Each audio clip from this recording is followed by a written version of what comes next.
Hi, நான் வந்து இப்போ இந்த போத் லிபரன்ஸ் மியூசிக் ஸ்டுடியோவில் இருக்கேன்.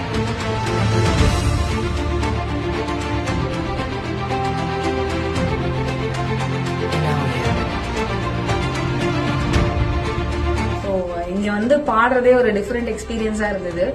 என்னதான் நம்ம மொபைல் எல்லாம் கேட்டு ரெக்கார்ட் பண்ணி நம்ம வாய்ஸே கேட்டாலும் அதுல நமக்கு மிஸ்டேக்ஸ் தெரியல. பட் இங்க ஒரு ஸ்டுடியோ குவாலிட்டியோட ஒரு இன்ஜினியர் சவுண்ட் இன்ஜினியர் சொல்லி நம்மளோட கரெக்ஷன்ஸ் கேட்டு நம்ம திருப்பி கேட்கும்போது நம்ம வாய்ஸா இது அப்படின்னு நமக்கே வந்து ஒரு எக்ஸைட்டிங்கா இருக்கு கேட்கறதுக்கு. அண்ட்